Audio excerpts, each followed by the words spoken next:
So we are back from TFcon. My voice is gone completely. It always happens. You know what I think it was more than anything? More than even yelling over all the people at the bar and stuff.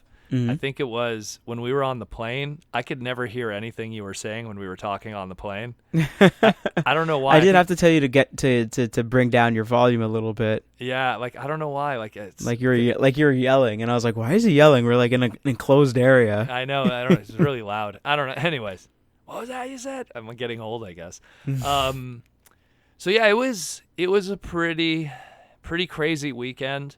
Yeah. A lot of people that I talked to from both walks of life, of whether it be dealers, guests, artists, or whatever, they all had a great time. I think that if there was one weakness to this year, I mean, and this is just me personally, everyone is always looking for different things, and everyone has different goals when it comes from a purchasing standpoint. But I think for someone like me, the deal room was not as great as it could have been. I think it might have had to do with the fact of a lack of choices. I actually took a moment to count around the deal room how many individual dealers there were. Now, keep in mind, when I say this number, don't think that it means there wasn't a lot of dealers. It's just there was. You mean like the variety of dealers? Yeah, there was 15 unique dealers. Now, keep in mind when I say this, Chosen Prime probably had the equivalency of, I don't know, 14 tables, maybe more. Same thing for TF Source, probably something in that same range. Same thing for ages 3 and up. And just saying those three guys right there covered almost half of the room. Yeah. Then you add to the fact that, I mean, and this isn't a negative when I say this, but we had like 38 guests. They covered almost the entirety of the walls of the entire convention. Well, I would say the walls of the convention and even the entrance of the convention itself. Oh yeah, that too. Yeah. So like I think we had a lot. There's a lot going on. So if you were going to the con for voice actors, and then also we had 2 tables right outside of the panel room. So like maybe some last minute guests could kind of be stuck there as well. Yeah. So it kind of encompassed the convention section and even part of like where the panel room was. Well, needless to say, like if you were there for guests, then you were in the best convention all year you could have ever been at. True. Like if you were just there for voice actors, I remember one guy who came by our table. He said he spent only $500 in autographs. So and that was legit. Like he just came just to like get. And he's right though, because when you really think about it, the most low tier of low tier guests was probably charging $25 an autograph, and then the more up you got on the food chain, sometimes it was high as $40. Yeah. If you just got one of each with no photos, yeah, you could have easily hit 500. Easily. If you were getting a photo with them too, that's like I think was it $15 a person? Then it could get even higher. Yeah, if than it was that. just only a photo. I know some people had combos and something like that. Oh yeah, that's just it. Because every individual had their own different rates and their own stuff. But yeah, I mean, honestly. And it goes with the subtitle of what this TFcon was. It was, TFcon LA 2019, the G1 reunion. Yeah. Which was, if you know what I should have done? We should have done like a little asterisk and say G.I. Joe. Oh, yeah. Plus G.I. Joe. There should have been like a little bit asterisk plus G.I. Joe. It was Alan Oppenheimer said, he's like, if B.J. Ward was here, you'd have like practically almost everyone from Voltron. Like every one of them, because that's a smaller cast, obviously. Because you could just keep going with those asterisks, Yeah. just keep going, and then hit up every single 80s, maybe a bunch of Hanna-Barbera stuff too, like. Of course, it was like a ridiculous amount of stuff. But G.I. Joe probably would be the best second. I mean, between like short of Chris Latta being there for Cobra Commander, like every key player in the G.I. Joe verse and a lot of even minor players was there. So it was quite crazy. And I mean, as the weekend progressed, we had so many. I was being reminded of how diverse some of the cast of people that we had were, because I was with Michael Horton, and like you had guys coming up to him with MASH, like posters from MASH because he was on there. Oh yeah. And then you had well, I know also Michael Bell was on MASH too. I remember looking at his list, and he was on there like for an episode as well. The guy who came with the MASH poster, he was going across the tables, so clearly everyone had something to do with that show at one point. I'm sorry for my ignorance for anyone who's a fan of that show. I never really watched it in its entirety, but apparently like everyone had something to do with that show at some point, and this guy had a poster that just had everyone signed it. And I mean, so if you were there for voice acting, it was, and I say this like not even with a bias, it was like I say it almost in the sense that I don't think we'll ever be able to replicate that again. No, I mean we were basically in their backyard. Yeah, like from what I remember, it was just like people were like here for a few hours and then they were gone, and here for a few hours and they were gone. And I think that was really cool. The fact that they just wanted to be a part of it. They just wanted to be there. It didn't matter. Like if how long they there, just it was like they going just want to be a party. part of it, and I think everyone I like that all the guests really dug it. Like they really enjoyed it. They're like, oh, I haven't seen this guy in years. Let me go talk to him a little bit. Like I was with Lori Faso, and like every time he had a little lull, he was like, oh, I'm gonna talk to Dan Gilvezan over here. Oh, I'm gonna talk to Jack Angel. Oh, I haven't seen him in a while, and like he was just happy to see everybody and just talk to them again. You know what I mean? And I think that was really, really cool about it. That was like part of the magic as well, which I thought was really cool. It's just, it's almost like a class reunion. You know what I mean? And everyone's just like, oh, I haven't. I'll say this for the fans who are like a fan of voice actors and stuff like that. I feel like Dan Gilvezan, like he's like the leader of the crew. Like there was a lot of moments where like we had the VIP dinner, and you had all the voice actors hanging out together, and just I'm sitting in the corner. And I'm just kind of like, eating my food, just looking at the body language and watching people. And I was just like, Dan's like, no pun intended, but Dan's the queen bee in this, like clearly like everyone's around him, you know what I mean? And, but no, it was incredible that like just a lot. And I imagine it was even more incredible for them in the sense that it was like a high school reunion or something, except high school reunions are usually after 10 years or after 20 years. Some of these people haven't seen each other for 35 years. Yeah. So it's incredible. And it's almost like they never missed a beat either. You know what I mean? One of the best lines was, it was Arthur was going to Danny Mann.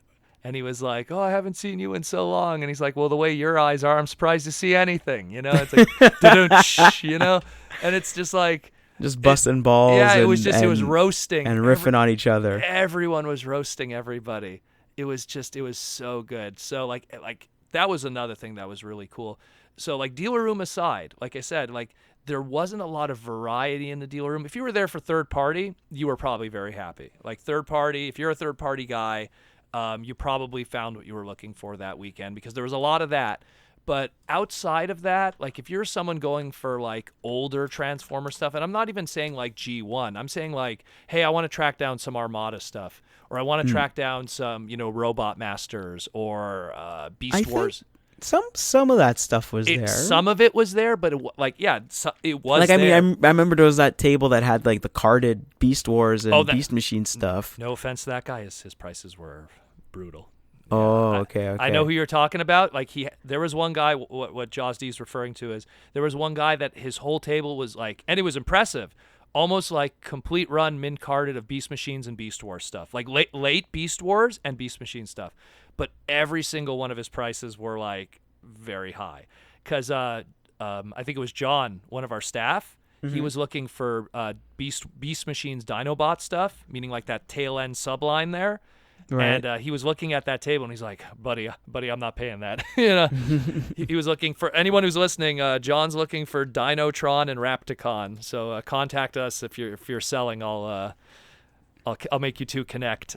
Because I found some Armada stuff over. What you bought was Japanese Armada stuff, but yeah. Well, I also saw an American one too. So the I guess I'll say the price. The Overlord I got that was Japanese / Korean was $40, completely boxed, but the box is like a little bit dusty.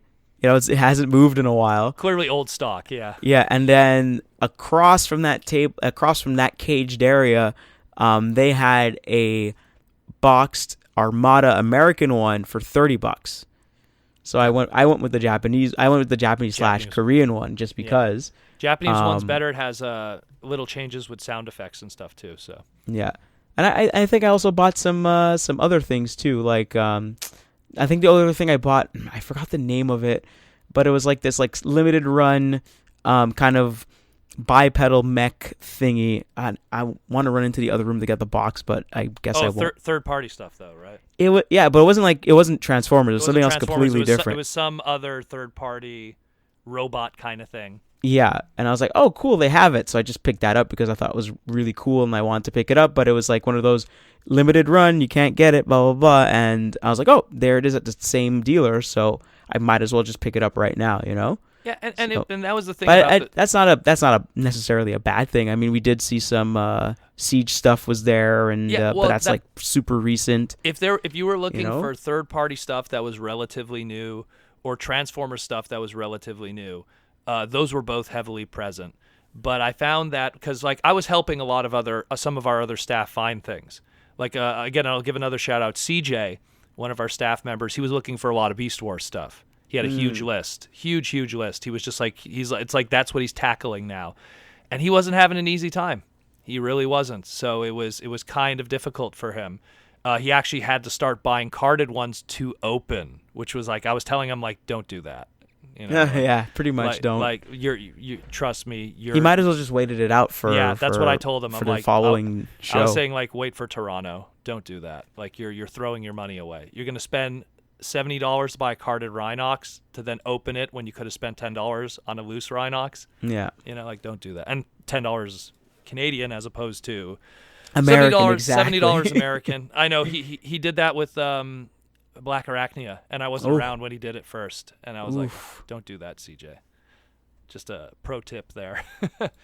But either way, I don't know. I think it was okay. It wasn't terrible. Yeah, I mean, like if your main goal is to buy things, that's what I prefaced. I think you really had to dig. You really had to really dig. But for me, I didn't think it was that bad because my list is really tiny, and I'm not really like, oh, I'm gonna buy this crazy thing. And, I think again, like my list is laser focused. My goals are different from others, so like obviously, it everyone's mileage is going to be different. In the same way that I usually don't hunt down artists and stuff because usually, I know those guys personally and everything. But if you were someone that was looking for art, there was a great spread of those people there. Oh, so true. You know what I mean? Like I always say how Casey Collar is easily one of the best Transformer artists of all time, but at the same time, I've met him and talked to him a zillion times and got art from him. So it's not my focus, but he was there.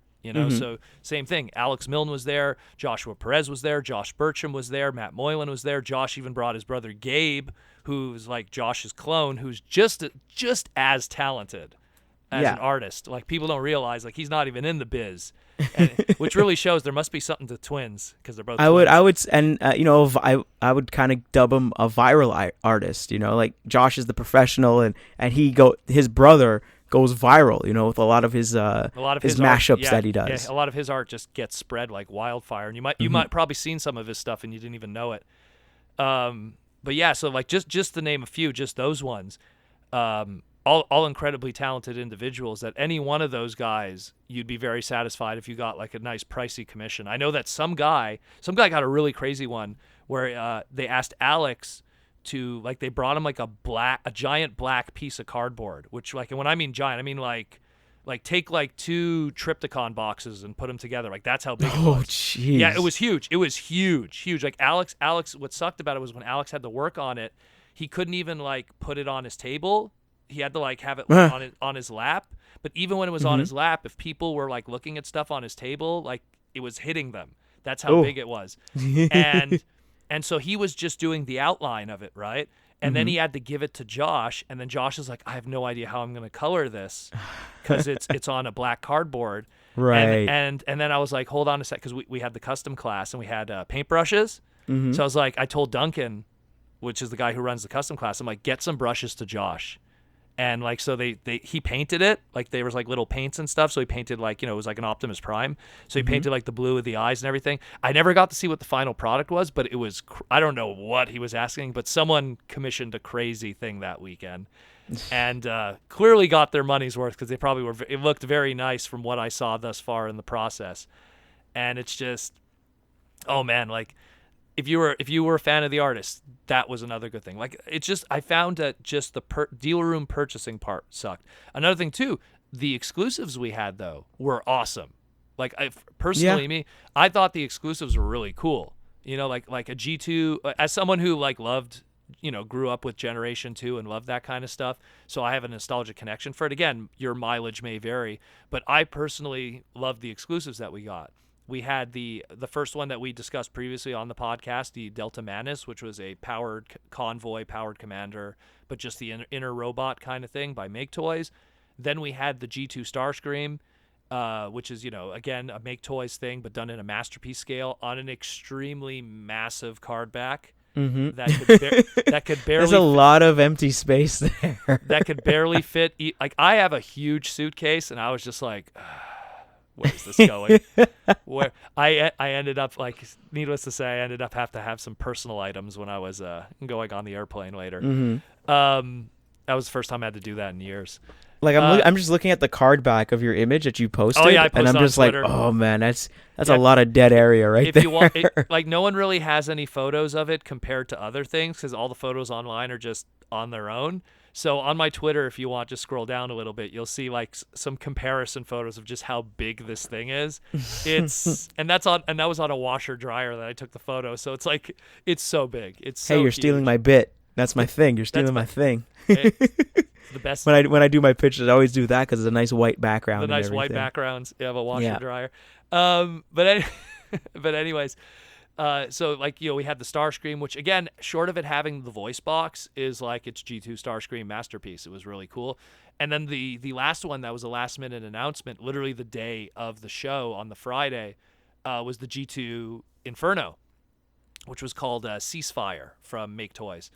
And what's cool about that one is it has the little plunger water launcher syringe that the original G2 Inferno had. So that's a nice little touch too. And the chrome was a little different on that one too. Like there's little touch, like that one's probably the least in terms of changes from the original, but even the original G2 Inferno was the same thing. It was just like a lighter pink instead of red, and then that plunger.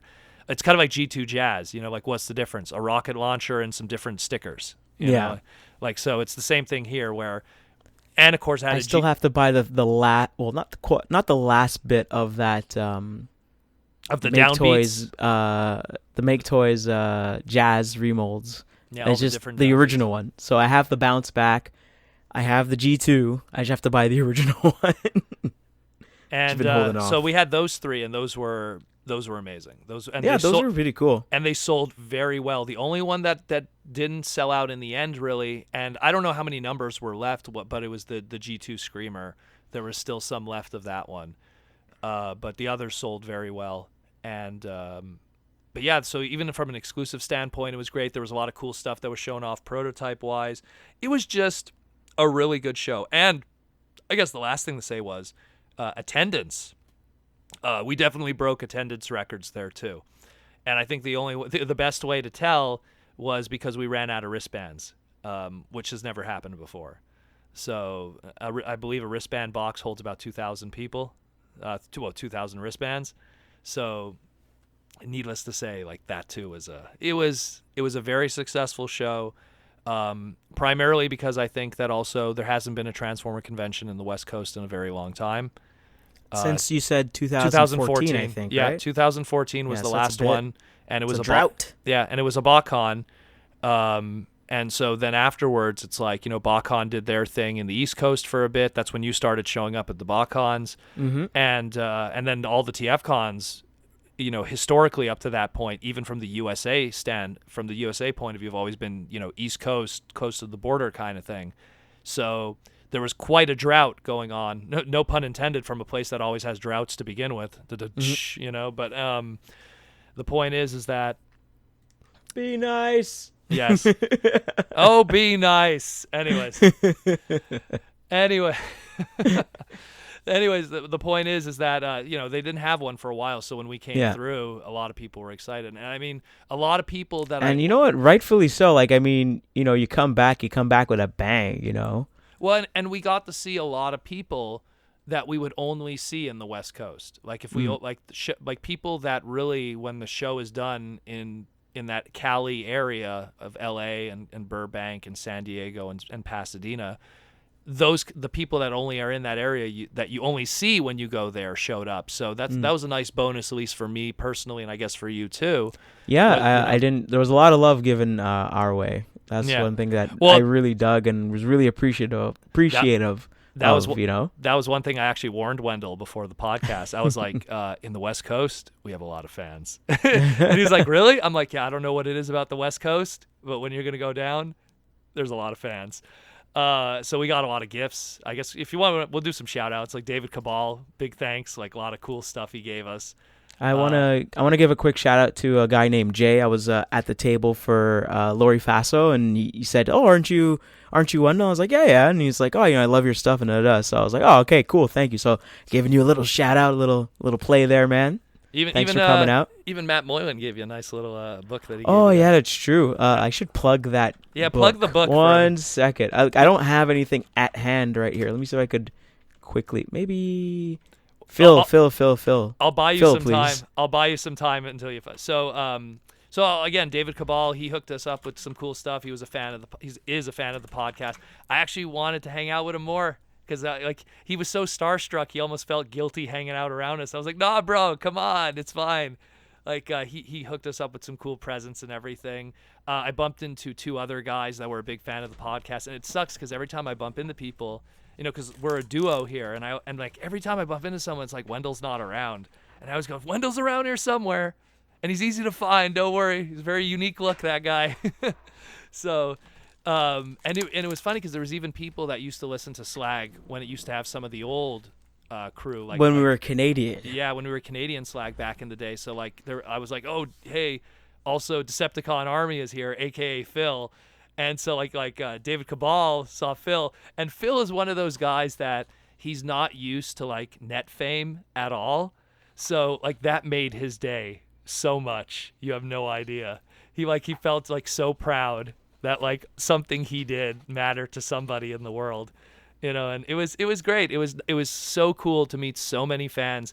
When I was at Michael Horton's table, Chip Chase, so many times people came to the table to get, because I wrote the bio for the exclusives, they got to get stuff signed. And at one point he's like, wait a minute, what do you do? You know, like he didn't get it. You know, he was like, wait, what? And I was like, oh, I do bios for Transformers once in a while and sometimes for the third party stuff too. And he's like, oh, does that pay? I'm like, no, not really. I just tell them just pay me in toys. You know, yeah, exactly. That's all I want. I do it for a passion. I don't do it for money. You know, even when I was doing stuff for Hasbro and Fun Publication, it was like, don't pay me, just give me toys. And in my mind, toys pay better, anyways. All right, so I found the book. So Joss D found the book now. So I'm gonna give a little shout out to this book. It's called Matt Moylan, Lil Formers hooked me up with this. Family Traits: The Fantastic Bestiary of a Father and His Sons. So basically, it's by Thomas Romain. He is a French animator that's living in Japan, working for various companies, doing movies, animes, etc. And so the book is basically his two kids, Itsuki. Am I pronouncing that right? Did you check the link? Yeah, Itsuki's correct. Itsuki and Ryunosuke. Ryunosuke. Yeah, so his two sons, they kind of draw little, little kid drawings like characters, and then drawings at the level of a child of that age should be drawing, pretty much. Like and like just like mind. Yeah, and just a lot of little creativity. Oh, this character does this. I guess the best way to put it, like refrigerator drawing. You know what I mean? And then because he's like an actual animator and an artist, he'll take that character and then do it in his style and like really take it to the other level. So like imagine that you draw something and your dad's like, oh cool, I could fix that. I could see what you're trying to go with, and then just boom, make it big. And you're just like, whoa, this is really cool. So this is a really cool book. I was leafing through it for a little bit, and I was like, wow, this is really awesome. And like I would say, definitely pick it up. I'm seeing it right now on Amazon.com for like basically $20 right now. It's like cheap right now. It's really cool and it's really awesome. And a little bird on my shoulder said that there might be a second one if this one does very well. Ah, there you go. So there might be a second one if this one does very well, and there's enough content for a second one. Little plug for Udon, and thanks for the gift, Matt Moylan. But it was just great. It was just great. I mean, even like at the closing end of the show, when it started to finally get quiet, where we could all like talk to some of the dealers without having to run around and stuff. Like there was just so many cool people there. Yeah, and it was just such a great turnout. And again, like the biggest question, especially when the show was winding down, is so when's the next one? And the answer that I was giving everyone constantly was, well, technically the next one is Toronto's. And I mean, just for everyone that's listening, I might as well just like, cover that information, properly and everything. So the next one, technically, if you are interested, is going to be the Toronto, Canada one, or Mississauga, if you want to be technical, which will be July 12th to the 14th, 2019. But we did announce on the Sunday at around 4 p.m. at the end of the show in the organizers panel, we did announce a little twist and a little surprise for people. So a lot of people assumed that this TFcon that was going to be done in Burbank, California in March was going to be the one for the year, as it's been for the past couple of years. We do one in the U.S., one in Canada. But there's a little twist this year. So this Burbank one is the West Coast one for the USA. There's also going to be an East Coast one. So we have TFcon Washington, which returning to the original location that we were, Washington, D.C., in the East Coast, October 25th to the 27th, 2019. So we will be returning to, and I actually, from personal experience, I really liked that location a lot. Of all the East Coast TFcons that we've had thus far, that's probably my favorite one. And that's not me like just being biased because that's going to be our next one. That is my favorite location. Mostly because everything around it is so easily accessible in terms of food and just having a Target nearby makes a big deal. I know that when I arrived at that one, I forgot my razors. So having a Target there was a big help. But yeah, so Washington D.C. is a really nice family town. At least that one, like that area that we were in. So it was really nice and comfortable. And I think we were there around that time 2 years ago. It was also around October. So it'll be the same kind of... Yeah, it usually seems like the tradition for TFcon USA is that it's October, and this one just bucked the mold fall. Kind of thing. Usually the fall. Yeah. So this one bucked the trend and again, for the one on the West Coast in Los Angeles. It's always like around Halloween, so makes sense for the cosplay and stuff too. But so there's going to be another one. So if you didn't come to Burbank and you live in the East Coast because Burbank was done in the West Coast, you're going to get another opportunity. And of course, Toronto, Canada's TFcon is still going to happen no matter what. So that's also going to be happening in July. So you're going to still have 2 more opportunities before the year is up. I know we're still early in the year, but you're going to have 2 more opportunities before the year is up to hit a TFcon, considering that there really is a absence of Transformers-related conventions in North America. So there's going to be 3 a year, at least for this year. We'll see what happens next year, because that's the funny thing is these announcements came up and already people are now asking, so what about next year? It's like, guys. Oh, God. Guys. That's how I kind of feel like, oh, man, you're like, I mean, when do I get to do my own little vacation? It's already like 3 a year. I mean, whoo. Yeah. It's like, guys, let's get past Toronto. Let's get past DC. And then we'll talk about next year. We'll talk then. Like it's just like this one was a 35 year special. This anniversary. We're going to the guests. Yeah, this really was something. Like to make the logistics work. It's that kind of thing. Easier for them to come to us. It really was a unique kind of opportunity. I mean, sorry, us to go to them. Excuse me. I mean, just it's one of those things that. Granted, we had an insane spread of guests. I mean, I don't want to burst your bubble, but we're not going to have that every time. That was I guess the fact that Ian Corlett shows up out of nowhere.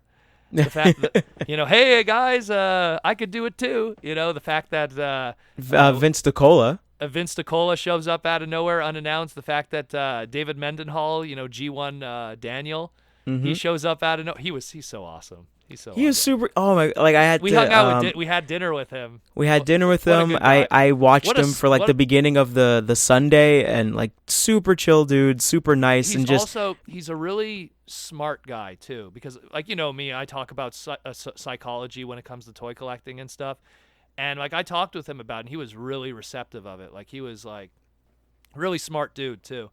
So he was just cool to have him also, and I mean it was just like. It was a good show.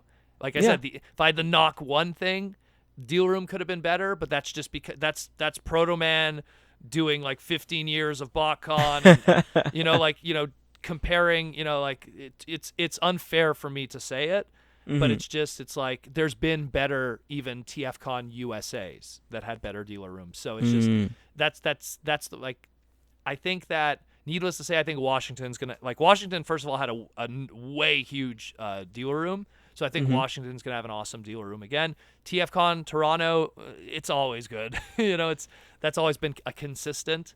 Yeah. Not to mention... and you know what? Another thing, too, because I tried to look into it, the room selling was not as stellar at Burbank. That was another thing, too.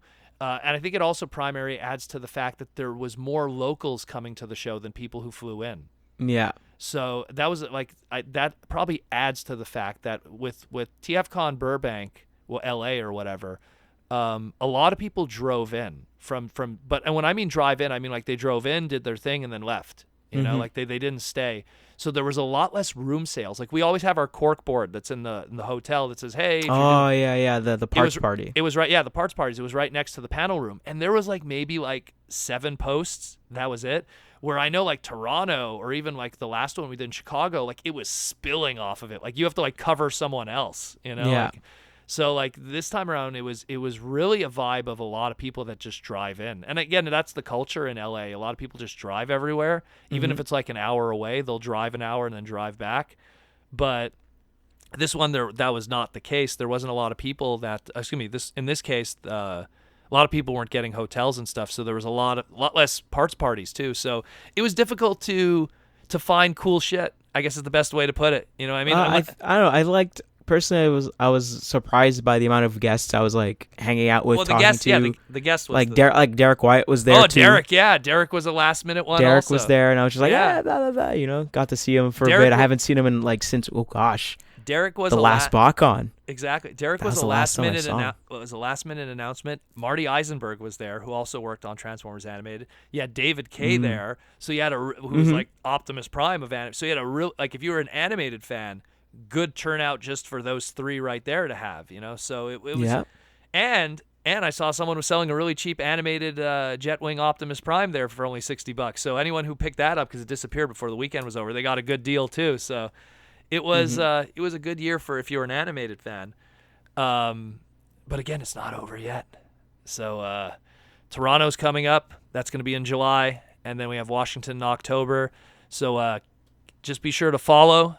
We're going to definitely be posting more information. I was going to also say that Senpai Seth Buzzard was there. Oh, jeez. And he noticed me. again, West Coast, you know what I mean? That's what blew me away. I was like, all these people that like kind of know my voice and are like, yeah, I know you. And I'm like, huh? Yeah. Well, that's why you've never met him, ever. Because it was funny because Jaws D was like, have I ever met him? How does he know who I am? Like, and I was like, no, you've never met him. So like my initial reaction to him was like, yeah, I know you, Wendell. And I was just like, Senpai noticed me because I know he's been in the game, the podcast game longer than me. So he's been around anytime I meet anybody that did the TFW podcast, TFW, that do RCW, what was it, Radio Free Cybertron, like just a lot of respect to those guys because used to listen to them quite a bit back in the day before podcasts were even dubbed podcasts, especially RFC. Yeah, exactly. RFC is history when it comes to podcasts. But it's just it was a great. Like I said, that was the thing we were mentioning before. Like there was a lot of faces that it's kind of sad that we're not going to be there anytime else during the rest of the year. Yeah, to our knowledge, to our knowledge. It's you know? because I'm used to, no matter where I go in the world for a Transformer convention, there's certain people I see regardless of where we are in the world. You know what I mean? Like, it's like I could be in Japan and there's just a crew of people that do every show regardless. You know, like Right. like Tony Pesto, excuse me. Like he's at every show regardless. You know what I mean? There's certain guys that I'll always see no matter where we go, and then there's certain guys that unfortunately we only see them if we're in their neck of the woods. Yeah. And Which is, you know, which is understandable. it's totally is. know. Totally is. I mean, let's put it this way. Like, I'm kind of glad that BotCon doesn't exist, because when I was doing those crazy BotCon excursions, if you will, I didn't have a mortgage. You know, I didn't have the expenses that I have today. So Crazy responsibilities. Yeah, I couldn't imagine the Primus package, flight, hotel, and feeding myself that a single BotCon does. Like I always used to say, you know, before you even walk through the front door of the deal room in BotCon, you're already $1,000 in the hole. You know, so I can't even imagine doing that today. I mean, I'm lucky that, you know, TFcon is the only game in town and we're a part of it. You know what I mean? So that I think we're very, very lucky for that. Like, it's not it's nothing to sneeze at, to be very honest. Yeah, it is, and it's a big thank you to Colin Douglas and everything, who's been running it all these years, and you know, gives us the hookup too as longtime staff members to be able to be a part of the party, so to speak. I'll always remember the first time I got my staff shirt. It was magical. Yeah. And I like how nonchalantly he did it. And it was like, what's this? Was it purple? It was. Okay, it was the it purple one. It was flying through the air. I caught it, and I was like, what? I don't understand. And I looked at it. I was like, it says staff. You're lucky, because the old staff shirts back in the day, like early 2000s, they were ugly. They were like a baby blue. they were so ugly. But anyways, point is that so we had a great time. We hope that we see people at the next one in Toronto, if not the ones in Washington, for American listeners who are not able to cross the Canuck border. We don't have But it's so easy to do it. I mean, you know, you get your passport, and then everything's cheaper. You live like a king. Yeah, you would need to get a passport. If you are interested in TFcon Toronto, like Wendell said, get a passport and get it now, because you know you have to go through the whole process and stuff too. And it's just something good to have, anyways. Just something good to have in case, you know, forget Toronto and going to TFcon. If you just want to go anywhere else, at least you have it. And it's another good piece of ID. But yeah, definitely check out those two shows, TFcon.ca and TFcon.com. TFcon.com currently isn't updated with the new information yet for Washington, but it will be in the near future, because right now it's all about Canada coming up. Yep. So TFcon.ca for the Canadian information. We have no announcements yet, but we still got plenty of time. It's all going to start rolling out soon. And of course, if you want to just get it straight from the horse's mouth, which is us, just be sure to follow us on all our social medias and, of course, the podcast, and you know we'll talk about it when